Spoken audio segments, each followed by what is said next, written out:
Shalom, que la paz de nuestro Padre Celestial sea con cada uno de ustedes. Comentario número 3 sobre Sukkot. En el comentario número 1 estuvimos hablando sobre cómo nosotros, viéndonos como una azúcar del Mesías, Yeshua, tenemos que edificar nuestra vida sobre la roca, sobre esa peña. Y estuvimos explicando que esa roca o esa peña no es algo meramente simbólico de decir yo creo en el Mesías y serás salvo tú y tu casa, o yo creo en el Mesías y ahora yo vivo por la gracia, sino que literalmente leímos que Mesías dijo, aquel que oye estas mis palabras y las pone por obra. Y estuvimos hablando de manera de resumen cuáles fueron las palabras que el Mesías dijo, que fueron las previas que aparecen en ese evangelio, que es cómo cumplir los mandamientos del Todopoderoso con el espíritu correcto, con el espíritu correcto. Y en el segundo comentario estuvimos hablando, ¿verdad? Utilizando un poco sobre la carta a Tito de no seguir la fábula judaica y algo que no sé si lo comenté bien en el comentario número 2, es que ese reto es moderno, un reto moderno, porque aunque en el tiempo de Shaul había un reto eh, parecido, no igual, no igual. ¿Por qué? Porque muchos de los mandamientos que la gente visualiza hoy como judaísmo, como eso es de los judíos, y es que el judaísmo de hoy en día, moderno, no es el mismo que en los tiempos del Mesías y en los tiempos de Shaul, aunque habían ciertos rasgos parecidos o que hasta el día de hoy lo siguen arrastrando. Eso es verdad, por eso digo que es el reto moderno, porque en ese tiempo, obviamente, un creyente en el Mesías Yeshua ni le pasaba por la mente que no tenía que guardar la Torá, ni le pasaba por la mente que ya no tenía que eh, seguir, ¿verdad? La constitución de la estructura que nosotros conocemos como Torá o Nevi'im o Ketuvim o los Salmos, lo que conocemos como Tanaj o Antiguo Testamento. Para ningún creyente en el Mesías Yeshua estaba esa visualización de que una vez creyera en el Mesías Yeshua ya tenía una libertad para no cumplir ciertos mandamientos y vivir conforme a lo que Pablo le enseñara o a lo que le enseñara Timoteo o a lo que le enseñara Pedro o alguien así. Ellos entendían claramente que tenían que seguir reuniéndose en la sinagoga a escuchar a Moshe en los días de Shabbat, de reposo, y eso era lo más normal, lo más obvio. Llegaba una festividad y la celebraban, sea en su lugar de región, ¿verdad? O si estaba Jerusalén y ellos sentían que el mandamiento era para ellos de llegar hasta Jerusalén y conmemorarlo allá o celebrarlo allá, hasta allá iban. Pero modernamente estaba ese reto, ¿verdad? Pablo o Shaul tenía un reto grande en donde el Todopoderoso lo metió en ese reto. Y uno de los retos que tenía era demostrarle a sus compatriotas que en ningún momento, aparte del pensamiento moderno que hay hoy en día, que en ocasiones ellos lo utilizaron, los judíos o los israelitas de esa época, lo utilizaron no porque pensaban o creían que Pablo estaba hablando en contra de la Torá o de los profetas, sino que lo utilizaban como un medio de base, igual que lo hicieron con Esteban, un medio de base para poder acusar a Pablo o a Shaul y tener una base para poder presentarse al tribunal de Roma o ante el Sanedrín de ellos. Porque viendo la vida de los creyentes, sabían que ellos hacían lo mismo. El celo que ellos tenían era que estaban hablando y ahora estaban observando todo basado en un nuevo régimen donde había un supuesto hombre que ellos llamaban Yeshua, que se llama así, que esa gente decían que había resucitado de los muertos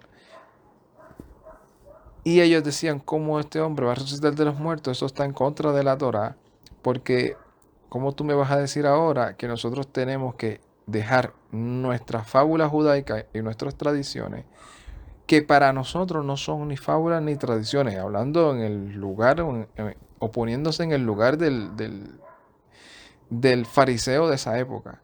Para nosotros eso está en el mismo nivel que Moisés. O sea, esto es Torá y esto es profecía. Entonces, al tú decir que eso no tiene absolutamente nada que ver con Moshe y que el creyente en el Mesías Yeshua no tiene por qué seguir bajo los rudimentos de los mandamientos de hombre establecidos por costumbres de hombre, eso para ellos era una afrenta ante el templo, ante la Torá, ante los profetas. Pero no porque ellos dijeran, ay, este hombre que ahora cree en el Mesías Yeshua, ahora anda por ahí y está diciendo que no hay que guardar la Torá. Porque, o sea, Shaul se reunió con todos y les estableció cuál era el Evangelio. Y en esta ocasión vamos a estar hablando un poco sobre eso.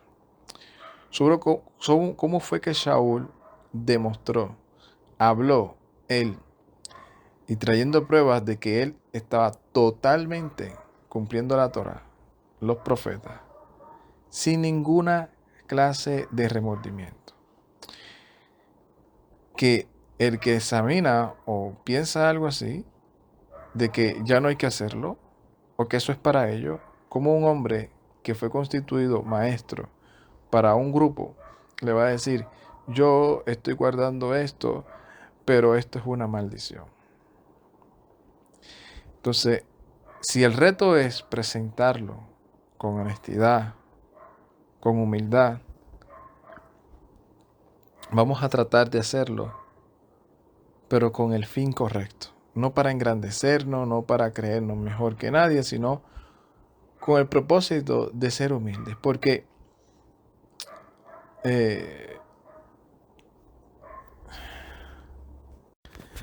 lo primero que tenemos que nosotros presentar y aclarar es o tratar de, no sé cómo podría decirlo, tratar de aclarar es algo que siempre está en contra de, o que siempre ponen como oposición. Y es demostrar, primeramente, antes que cualquier cosa, que esa es una de las cosas que se nos ha metido en la cabeza, bueno, se nos metió en la cabeza en un momento dado de nuestra vida y una de las mayores barreras que hace que nos resistamos ante algo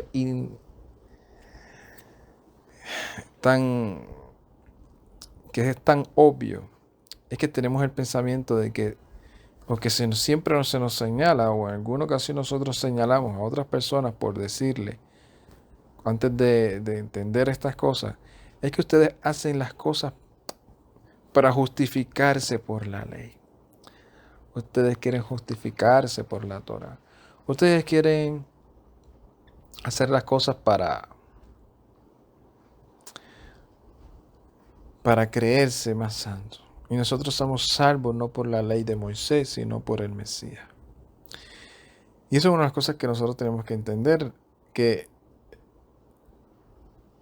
es una realidad lo que están diciendo,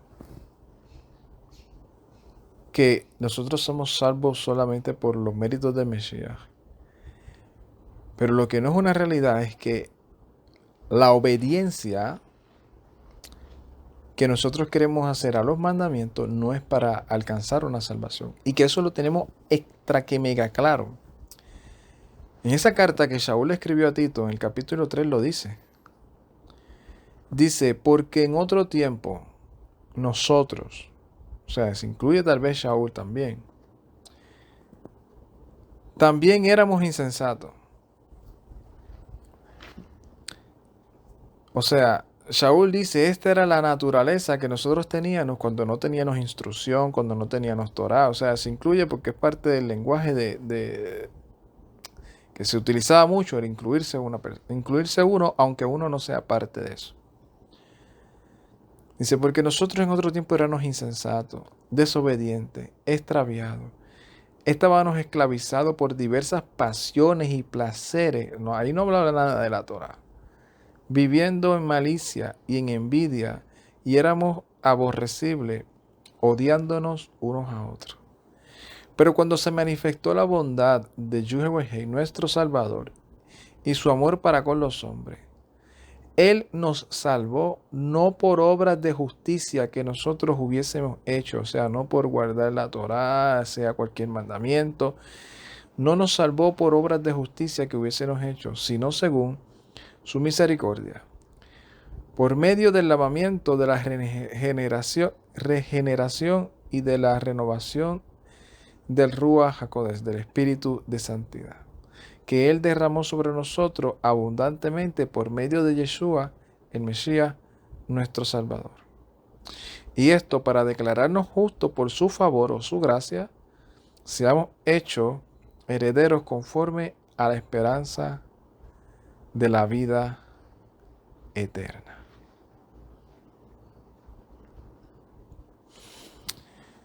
Entonces, nosotros estamos llamados a entender eso y a no estar debatiendo por cosas de la Torá, que si hay que...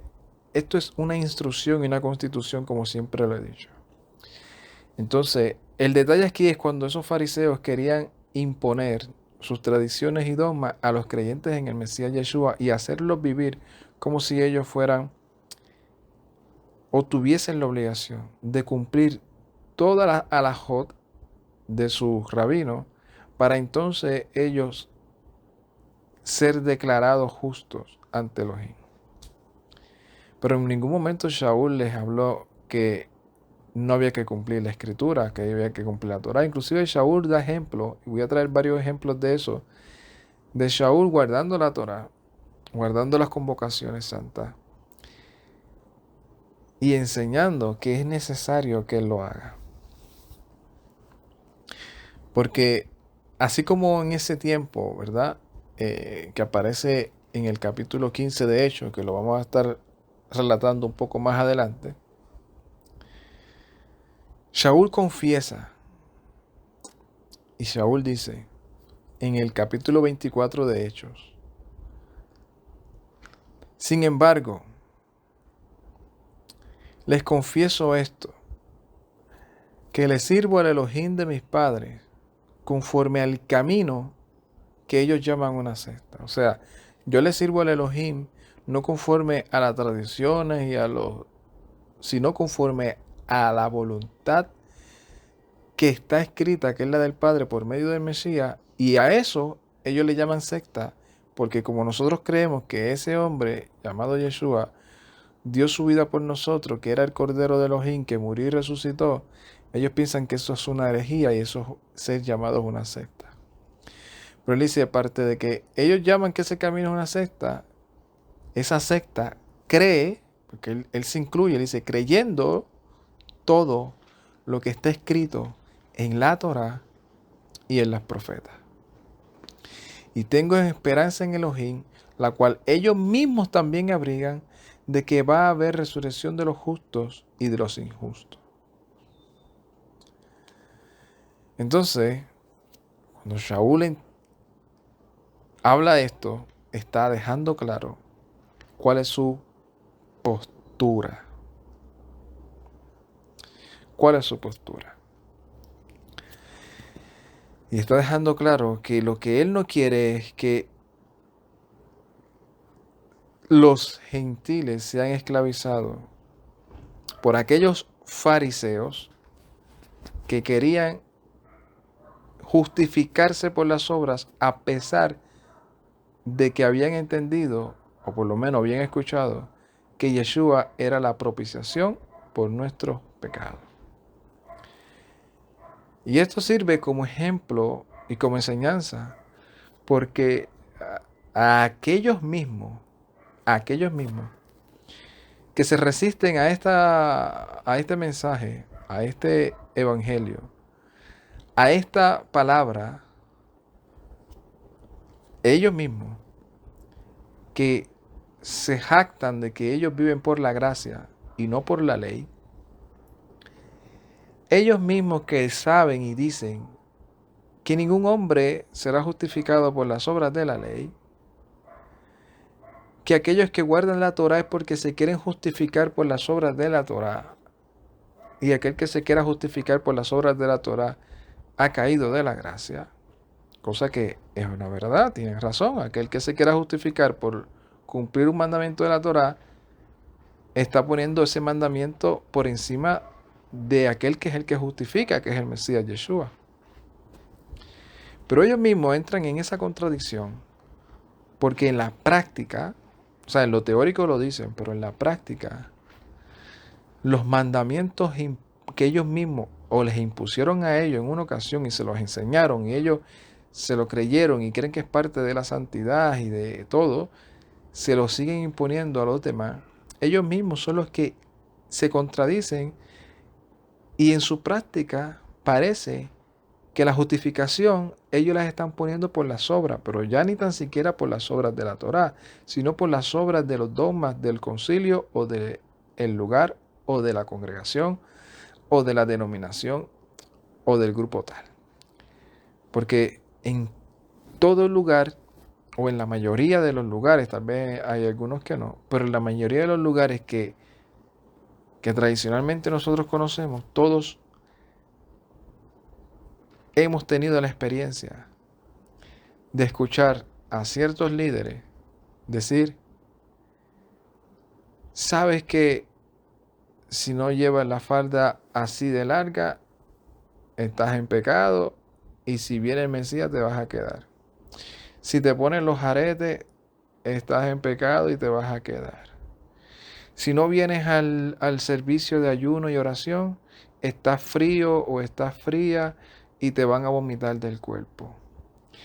Si vienes para acá y vienes con una ropa inadecuada, estás vistiendo como un mundano o una mundana y te vas a quedar.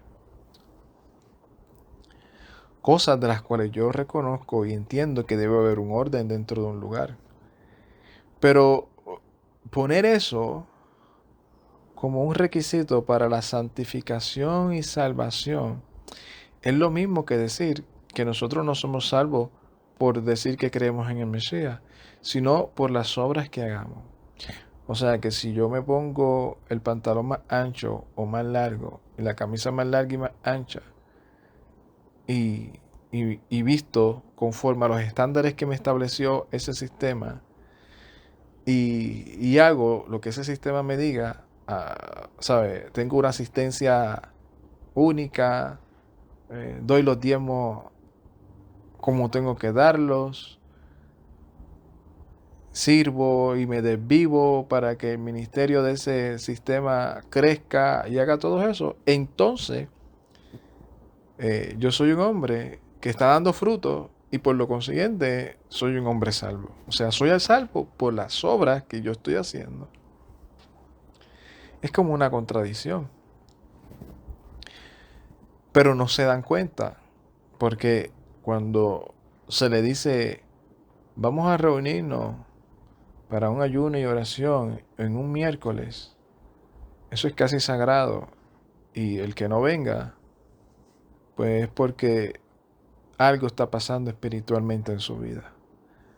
Pero cuando se dice vamos a guardar y vamos a reunirnos en Shabbat, o vamos a guardar el tiempo de Shabbat, pues el que no lo haga está en santidad porque está resistiendo ante la apostasía. Que para ellos es apostasía, pero conforme a lo que ellos mismos leen, saben que el Dios que ellos les sirven lo ordena. Entonces, aquí vamos a poner varios ejemplos. Por ejemplo, en caso de Hechos capítulo 18, habla cuando Shaul, ¿verdad? Está dentro de ese proceso discutiendo con algunos yahuditas y griegos en las sinagogas. Conoce o tal vez se encuentra por primera vez o mencionan a este hombre que fue el que le escribió la carta a Tito, donde él se traslada a la casa de este hombre llamado Tito, justo, quien era respetuoso del Todopoderoso y que vivía, o sea, cuya casa estaba entrelazada ahí en una sinagoga en donde ese principal se llamaba Crispo, en el cual creyó él en el Mesías y creyó toda su casa. No sé si por medio de esa creencia de ese principal de la sinagoga fue que Tito también creyó, o tal vez Tito también era familia de él. No se especifica directamente. Entonces, basado en eso, dice que se le vino una visión a Shaul donde le dice, no temas, habla sin callar, porque yo estoy contigo y nadie te podrá una mano para hacerte mal, porque yo tengo mucho pueblo en esta ciudad. Entonces, a Shaul se le comienza a acusar. Por eso, en el capítulo 24, de hecho, es cuando Shaul da su confesión, pero ahora estamos yendo hacia el comienzo o hacia el desarrollo antes de él decir esas palabras, donde se le está acusando a él de que no, tú no estás honrando la Torá, tú no estás honrando eh, el templo por sus tradiciones y costumbres. Pero Shaul dice claramente, no, yo sí guardo la Torá y yo sí creo en los profetas.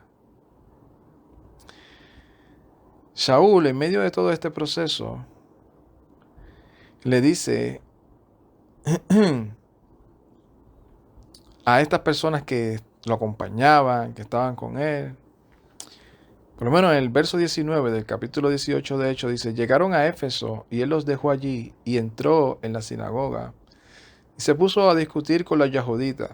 ¿Qué era lo que hacía con los yahuditas de ese lugar o con los que estaban en esa sinagoga? Lo que vemos previamente, que no lo voy a traer ahora, pero sí está en el libro de Hechos, dice que Shaul se esforzaba, aunque lo criticaban día a día, demostrando por medio de la Torah, de la Escritura, que era necesario que Yeshua padeciera, entrara en el sufrimiento hasta la muerte y fuera resucitado, para el beneficio no solamente del pueblo de Israel, sino de toda la humanidad. Pero Shaul dice, pero a pesar de que ellos le pedían que se quedara con más tiempo, ¿verdad? Los yahuditas en la sinagoga, él no accedió. ¿Por qué no accedió? Dice, sino que se despidió de ellos y les dijo, por todos los medios tengo que conmemorar la fiesta venidera en Jerusalén, como es parte de nuestra costumbre. En otra ocasión volveré a ustedes, si el Todopoderoso lo permite. Y entonces dice que partió a Éfeso. Y aquí vemos un testimonio en donde Shaul, aquel del cual todos muchos se apoyan, y dicen que Shaul ahora dijo que no hay que guardar la Torá. Vemos un testimonio de que hay que guardarla y que es que ya no hay que guardar la fiesta porque son aparentemente para los judíos. Pero Shaul se identifica ya como creyente en el Mesías. Y dice, pero yo voy a guardar la Torá. Yo voy a ir a Jerusalén a la festividad venidera. ¿Cuál era? Pues se podría asumir que es la misma que aparece en el capítulo 20 de Hechos, o puede ser que haya pasado ya un tiempo, ¿verdad? Pero parece que es la misma. Cuando Shaul les dice a ellos, Shaul en el capítulo 20, verso 16, les dice, Shaul había decidido pasar de largo a Éfeso para no detenerse en Asia, porque de serle posible, se apresuraba para pasar el día de la festividad de la semana de Jerusalén, lo que se conoce como Pentecostés o Shavuot, fiesta de las semana. Por eso digo que la acusación que ellos le tenían a Shaul no era que él no guardaba la Torá de lo que está escrito con Moshe, sino esa Torá que para ellos existía, que hasta el día de hoy para ellos existe, que es esa supuesta tradición oral que ellos le llaman también Torá, de la cual ellos dicen que hay que cumplir. Pero eso Shaul le dice, yo no estoy en contra y creo, o sea, cuando está diciendo que cree, porque cree firmemente y lo practica. Porque para el israelita, el creer algo es obedecerlo, no es solamente decirlo. Así que nosotros leemos firmemente que Shaul dice claramente, nosotros guardamos todo lo que está escrito en la Torá y en los profetas. Hay un dilema, ¿verdad? Con Hechos capítulo 15, que se dice, no, porque es que en Hechos 15 dice que a los gentiles que no se les juzgue ni se les inquiete. Sí, pero también le dice, pero ellos tienen que reunirse cada Shabbat a escuchar a Moshe, al cual es leído cada día de reposo. Y escuchar a Moshe cada día de reposo, sabemos que es escuchar la Torá. Y escuchar la Torá, sabemos que es escuchar al Mesías. Porque dentro de esa sinagoga, creyentes en el Mesías Yeshua, estudiando la Torá, iban a fortalecer a todos los creyentes a entender y a poder dar evidencia como la daba Shaul, como la daba Apolo, como la daba Kefa, como la daban todos los creyentes en Mesías, dar evidencia por medio de esa misma escritura que Yeshua era el Mesías y que era necesario que él muriera y resucitara. Hay una parte en Hechos donde dice, se le dice a todos los gentiles que no guarden nada de esto. En griego no aparece que no guarden nada de esto. Pero obviamente el traductor de la Reina Valera puso eso, y eso yo sé que confunde al lector creyente que dice, ve que aquí dice literalmente que esto no es para mí, por falta de desconocimiento.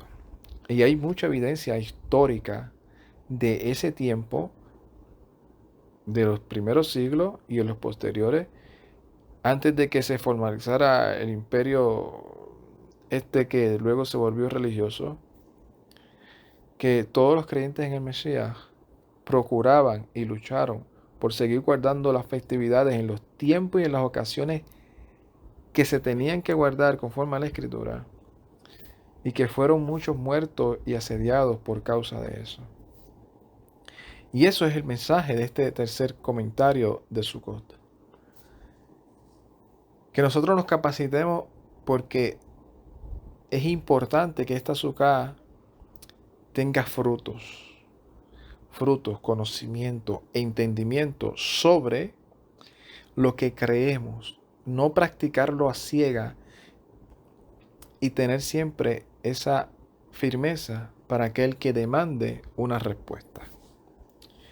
Porque si se nos presenta alguien y nos dice, pero es que mira lo que dice Hechos, que esto no es para nosotros. Mira, es que aquí dice que el que guarde esto y no sabe realmente cómo contestar, lo que vamos a dejar en vergüenza lo que decimos que creemos. Así que en este tiempo de Sukkot, en donde estamos pasando por cada quien por circunstancia adversa o de disfrutar o de gozo, tengamos siempre presente que vamos a pasar por vientos. El azúcar que yo monté haya pasado por lluvia, por vientos fuertes, por fango un poco, y está ahí. Así que es importante que cada circunstancia que pase en nuestra vida, verlo como nuestra vida personal. De que aunque hayan adversidades, aunque se presenten circunstancias difíciles, en donde nos sentamos impotentes, con las manos atadas, con esa impotencia de no poder hacer nada, confiemos en el Todopoderoso, pero capacitémonos siempre para tener esa humildad, y demostrar que lo que nosotros hacemos no es para buscar la salvación o la justificación, sino es porque obedecemos las ordenanzas de aquel que nos salvó y nos justificó por medio del Mesías Yeshua. Ese es el mensaje que quería complementar, ¿verdad? Con el comentario número 2. Porque el reto, vuelvo y repito, el reto que tenemos es moderno. En ese tiempo no estaba esa lucha de que si Shaul fue reconfrontado, de decir, pero mira, ¿qué tú haces aquí en el templo? Shaul lo que le dijeron a Shaul, ¿por qué tú estás entrando a un hombre que no se supone que entre al templo, ¿verdad? Según su tradición, ¿verdad? Porque según la escritura, el templo era casa de oración a todas las naciones, pero según su postura religiosa de la tradición de esa época, habían hasta prohibido que ciertas personas entraran al Mishkan. Y por eso fue que Shaul fue perseguido y acusado, y porque estaba diciendo que Yeshua había resucitado de los muertos, y había un grupo de personas que no creían en la resurrección de los muertos, y eso los perseguían y los acusaban. Y había otro grupo de personas que estaba luchando porque no habían entendido todavía que las tradiciones de sus padres y sus costumbres no se las podían imponer a los gentiles. Y como la Torá no es tradición ni de hombre, como explicamos en el comentario número 2, ni de hombre, ni dogmas establecidos por este mundo, por eso es que nosotros los guardamos fielmente. Así que gocémonos y alegrémonos en este tiempo, sigamos reflexionando sobre las circunstancias que se nos están presentando, y que el shalom del Mesías sea con cada uno de ustedes. Shalom, ubrajá, lecolán, paz y bendiciones a todos. Ay, tat.